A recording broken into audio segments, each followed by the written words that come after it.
Welcome back to House of Hoon. As you can see, we're about to finally get this 6G into the Dado. Now, the engine is going to be coming in and out a couple of times, and that's just to check fitment. So there's two main things that we're a little bit concerned about fitment-wise. One is the exhaust, and the second one is the sump. So the Magna comes out with a front sump from the factory, and we're just a little bit concerned with how things are going to go height-wise for the engine because it does not mix well with how the suspension is laid out on the Dado. But before we get the engine in, we've got to go back in time a little bit to get the tail shaft out and to get the gearbox out, and then I'll meet you back here when we finally get this engine in the car.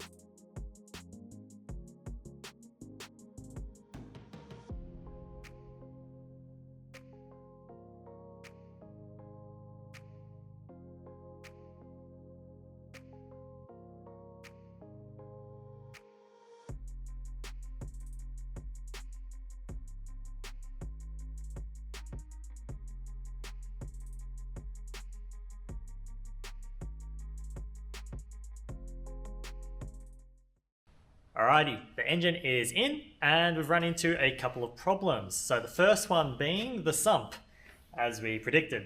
So the front sump is sitting directly on the drag link or steering rod or whatever the hell you want to call it. So we aren't able to actually get the engine low enough to fit under the bonnet and to be able to fit the transmission in under the tunnel, and just everything's wrong. The next issue is the exhaust. So the manifolds from the Magna don't fit with the car getting in the way, and exhaust manifolds from NP Pajero don't fit either. So that has resulted in us coming up with a log manifold that I'm going to have to make. So that's just going to be a few bends, a few straights, bop, bop, and we'll get that all done. Obviously, we've got to have a cooling... Well, we don't have to have a cooling system, but it'd be nice. So this is the Magna cooling system that goes around the rear of the engine. Yeah, there isn't a whole lot of room for that. So we might have to move the engine a bit further forward, do some sump chopping, even with the rear sump. But yeah, that's kind of going to have to be a suck it and see thing. We've then got the distributor, which I don't have with me in my hands. That needs to fit in the rear as well. So yeah, there's a lot of fitting and trying to make things fit in this engine bay with this engine. So yeah, we'll start getting some parts, getting some tools happening, and get this thing rocking and rolling.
Now, for the transmission.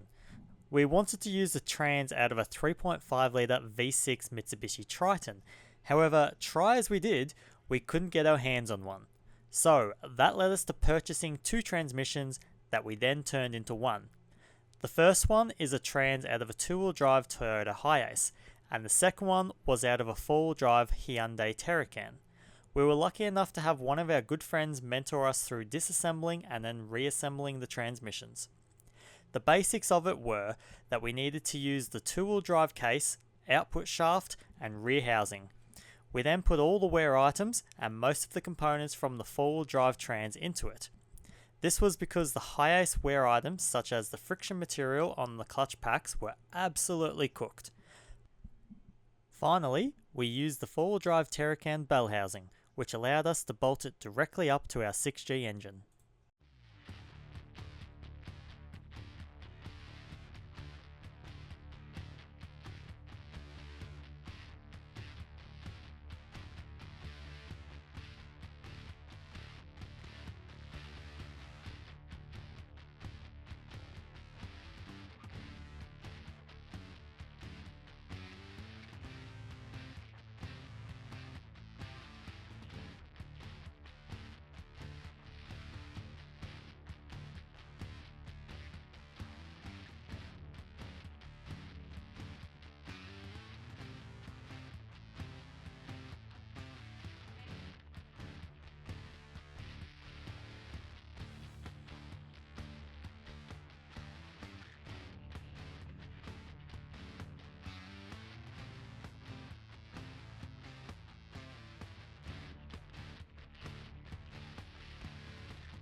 Alrighty, we have now got the engine in for what is hopefully the second last time.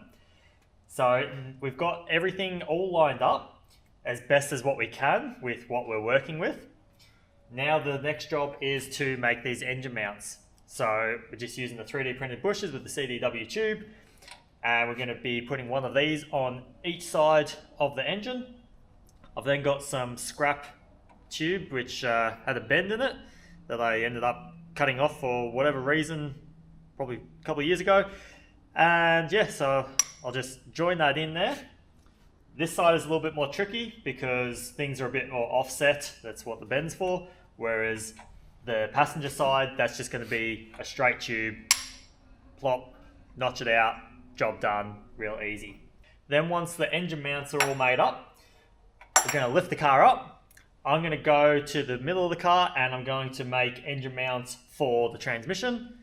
Looking at probably doing the same job as the engine mounts, using these same things. While I'm doing the transmission mounts, Cameron's going to be doing the sump. So obviously the sump is giving us a lot of grief. We're not able to get the engine quite as low as what we'd like. But we've got as low as what we can, so now Cameron needs to notch the Magna sump and make all of that work.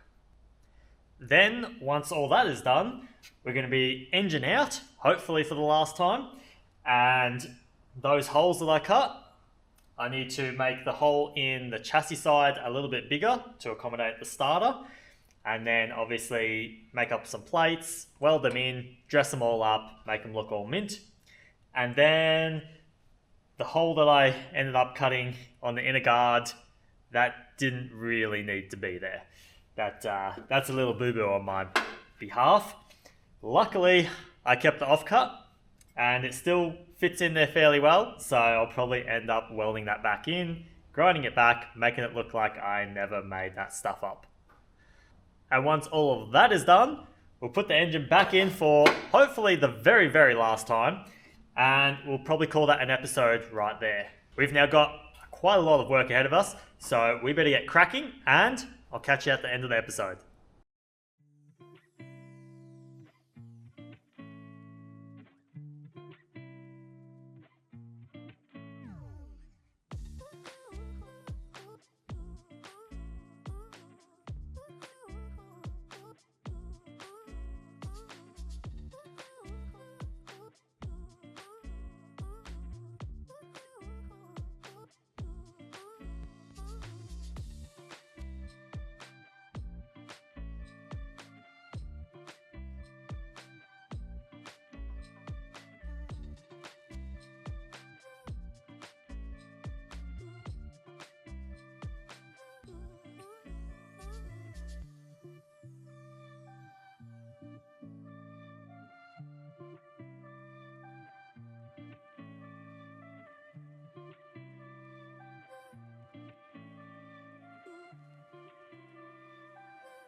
after 20 odd minutes of all that footage, I think we'll call it a day on this episode.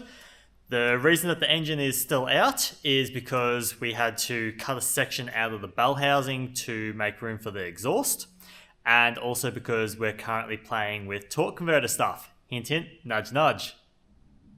There's a couple of things that we're not 100% happy with, such as the right engine mount being on not exactly the most ideal angle and all of that stuff. But we are on a tight time schedule and there isn't really time to redo things. So we're pretty much just having to quickly make a decision on how we're going to do something, get it done, and move on to the next thing. I was going to throw in the sump into this video, but this video is probably too long as it is, so we'll make a next video of just doing the sump. I hope you've all enjoyed watching today's episode. If you have, give us a thumbs up. If you're not already, hit that subscribe button, because why not? It doesn't cost you anything. And we will catch you in the next episode when we're doing more crap like this.